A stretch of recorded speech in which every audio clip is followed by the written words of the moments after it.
పై register చేసినటువంటి FIR తక్షణం withdraw చేయాలనేటటువంటి demand, అదేవిధంగా చాలా బహిరంగంగా తనని హెచ్చరించడము, దీన్ని తీవ్రంగా పరిగణించాలని చెప్తూ అటువైపుగా తీర్మానం చేయాలని కూడా నేను ఏకీభవిస్తున్నాను. చాలా అంశాలు మిత్రులు మాట్లాడారు, రిపీట్ కాకుండా ఒక రెండు అంశాలు నేను చెప్తాను. మన తెలంగాణలోనే కాదు, దేశవ్యాప్తంగా ప్రశ్నించేటటువంటి సంఘాలు కావచ్చు, వ్యక్తులు, మేధావులు, వారిపై ఇండిస్క్రిమినేట్గా క్రిమినల్ కేసెస్ రిజిస్టర్ చేయడం అనేటటువంటిది కొనసాగుతూనే ఉంది. ఈరోజు ఎంత దిగ్భ్రాంతి చెందాల్సినటువంటి విషయం అంటే, ఎక్కడైతే దుర్మార్గంగా ప్రశ్నించినటువంటి వ్యక్తులని హత్య చేసినటువంటి సంఘటనలు మనకు తెలుసు. ఈ మధ్యకాలంలో మనం మాట్లాడితే దోబల్కర్ కావచ్చు, పన్సారీ కావచ్చు, అటు గౌరవ్ లంకేష్ కావచ్చు, ఇలాంటి కేసులు రిజిస్టర్ చేయడానికి అనేక ధర్నాలు, రాస్తారోకోలు, పెద్ద ఎత్తున ఉద్యమాలు చేయాల్సినటువంటి పరిస్థితి. ఒకవేళ ఎఫ్ఐఆర్ నమోదవుతే ఇన్వెస్టిగేషన్ ఎఫెక్టివ్గా ఉండదు, సరైనటువంటి సాక్ష్యాలను సేకరించరు, సరైనటువంటి ఆధారాలు ఉన్నప్పటికీ కూడా ఆధారాలను విస్మరిస్తారు, ఒక డిఫెక్టివ్ ఛార్జ్షీట్ ఫైల్ చేస్తారు. అతి కష్టం మీద సామాజిక స్పృహ ఉన్నటువంటి వ్యక్తులు, సంఘాలు ఒక ప్రశ్నించి సమాజంలో ఒక శాస్త్రీయ దృక్పథం కోసం తన జీవితాంతం పోరాటం చేసినటువంటి వ్యక్తుల్ని చంపినారని చెప్పి కోర్టు చుట్టూ తిరుగుతూ కూడా కోర్టుల దృక్పథం కూడా ఈరోజు సీరియస్గా ఎట్లయితే ప్రశ్నించిన వ్యక్తుల మీద పెట్టినటువంటి కేసులు ఎంత కఠినంగా ఉంటాయో, ఇలాంటి హత్యలు చేసినటువంటి వ్యక్తుల మీద కేసులు నమోదు అవ్వట్లేదు.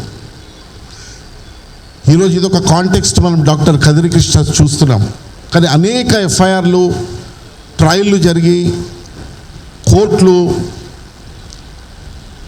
ఈ యొక్క శాస్త్రీయ దృక్పథానికి వ్యతిరేకంగానే కేసులను ముందుకు తీసుకెళ్లేటటువంటి పరిస్థితి మేము కోర్టులలో చూస్తున్నాం.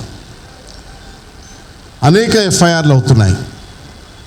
మనకి ఆ ఎఫ్ఐఆర్లు అవ్వడము, ఆ వ్యక్తుల్ని అరెస్ట్ చేయడము, జైళ్ళలో పంపించేటటువంటి పరంపర కూడా మనం చూస్తున్నాం. కాబట్టి మనది నిజంగా కూడా డాక్టర్ కదిరి కృష్ణ ఎఫ్ఐఆర్ చూస్తే, కంప్లైంట్ చూస్తే ఎంత వేగ్గా ఉందంటే, ఎక్కడైనా కానీ ఒక నేరాన్ని ఒక ఎఫ్ఐఆర్ కిందకి నమోదు చేయాలంటే first of all there should be a date of an offence. అది చాలా ముఖ్యం. అసలు ఏదైనా ఒక సంఘటన జరిగినటువంటి ఒక సమయము, సందర్భము, ప్లేస్ అనేటటువంటిది లేకుండా ఎక్కడ కూడా ఎఫ్ఐఆర్ నమోదు చేయకూడదు. చాలా చాలా ఆశ్చర్యం ఏంటంటే, కంప్లైంట్లో ఎక్కడ కూడా ఈ ప్రవీణ్ ఎక్కడ కూడా ఎప్పుడు వీడియో మాట్లాడాడు, ఎక్కడ మాట్లాడాడు, ఎందుకు మాట్లాడాడు, ఏమీ ఉండవు. కానీ వాస్తవానికి ఇది దాదాపుగా చాలా కాలం క్రితము మాట్లాడినటువంటి వీడియో. ఎఫ్ఐఆర్ ఇచ్చినటువంటి 5-10 నిమిషాలలోనే ఎఫ్ఐఆర్ నమోదవుతుంది.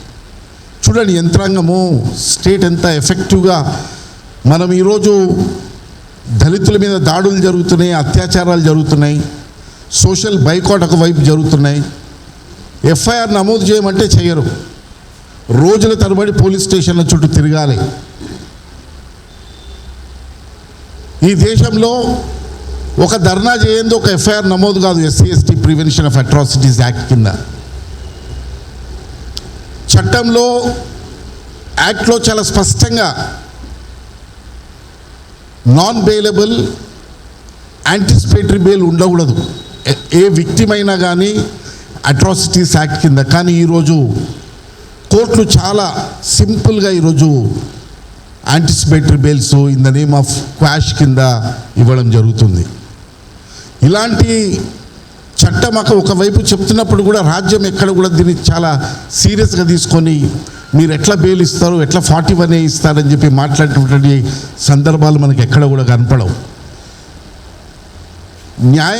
న్యాయ వ్యవస్థలో ఒక ప్రిన్సిపల్ ఉంది, that is called rule of law. Rule of law అంటే చట్టాలు సమానంగా అన్నిటికీ వర్తించాలి. Equal it should be apply to everyone. కానీ ఈరోజు ఆ పరిస్థితి మనకు కనపట్లేదు.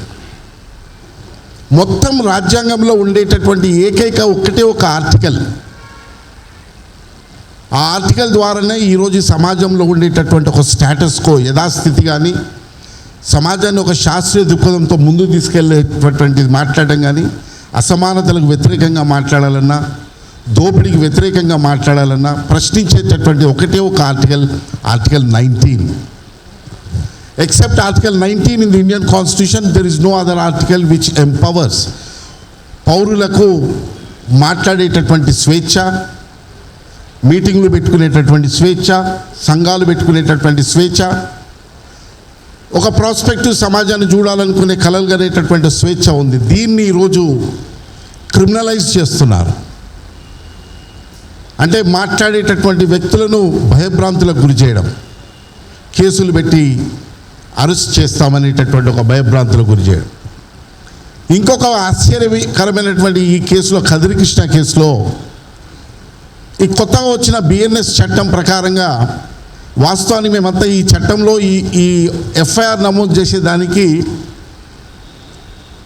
వ్యతిరేకంగా ఉందని చెప్పి మేమంతా కూడా దీన్ని వ్యతిరేకిస్తున్నాం. ఏంటంటే పోలీసులకి ఇప్పుడు కొత్త చట్టంలో ఒక డిస్క్రిషనరీ పవర్ ఇచ్చినారు.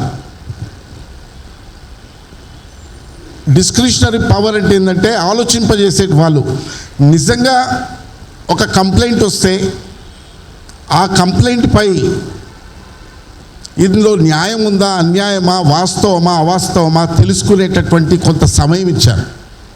15 రోజుల పాటు గడువు ఇచ్చారు వాళ్ళకి. కొత్త చట్టం వాస్తవానికి మనము దీన్ని వ్యతిరేకిస్తున్నటువంటి ఈ యొక్క గడువు. కానీ ఈరోజు నిజంగా కూడా ఈ కొత్త చట్టంలో అది ఉన్నప్పటికీ డాక్టర్ కదిరి కృష్ణ మీద నమోదు చేసినటువంటి ఎఫ్ఐఆర్ నిజంగా ఇది ఇది వెరిఫై చేసుకునేటటువంటి ఒక చట్టంలో ఉన్నటువంటి ఒక ప్రావిజన్ అయినప్పటికీ దాన్ని పట్టించుకోకుండా తక్షణమే 2 నిమిషాలలో ఎఫ్ఐఆర్ నమోదు చేయడం అనేటటువంటిది ఎటువైపు ఆలోచిస్తున్నారు, ఎందుకు ఇలాంటి పరిస్థితులు వస్తున్నాయి అనేది మనం ఆలోచించాలి. న్యాయ వ్యవస్థలో కూడా ఈరోజు చాలా కఠినమైనటువంటి ఒక పరిస్థితులు చూస్తున్నాం మనం. కాబట్టి ఇలాంటి సిచ్యువేషన్స్లో పౌర హక్కులు, మాట్లాడేటటువంటి స్వతంత్రత, వీటన్నిటి మీద దాడి జరుగుతుంది. కాబట్టి ఇంతకుముందు వక్తలు చెప్పిన దాన్ని నేను ఏకీభవిస్తూ ఖచ్చితంగా కదిరి కృష్ణపై ఇక ఇతర ఎఫ్ఐఆర్లు ఈ ధర్మం పేరుపీట మనోభావాలు దెబ్బతింటున్నాయనే పేరు మీద నమోదైనటువంటి అనేక ఎఫ్ఐఆర్లు అన్నీ కూడా విత్డ్రా చేసుకోవాలి. అదేవిధంగా ఈ కొత్త బిఎన్ఎస్ చట్టంలో, ఎందుకంటే కొత్త క్రిమినల్ లా వచ్చినాయి కాబట్టి ఇదో సందర్భము, కొత్త చట్టంలో ఒక సైంటిఫిక్ టెంపర్మెంట్ని పెంపొందించే ప్రయత్నం చేస్తున్నటువంటి నాస్తిక సంఘాలు కావచ్చు, అనేక సంఘాలు వారికి రక్షణ కల్పించేటట్టుగా వారిపై ఎలాంటి దాడులు జరిగినావో ప్రత్యేకమైనటువంటి సెక్షన్స్ని ఐపీసీలో, బిఎన్ఎస్లో నమోదు చేయాలని చెప్పి కూడా మనమంతా డిమాండ్ చేయాల్సినటువంటి అవసరం ఉంది. దీంతో నేను సెలవు తీసుకున్నాను.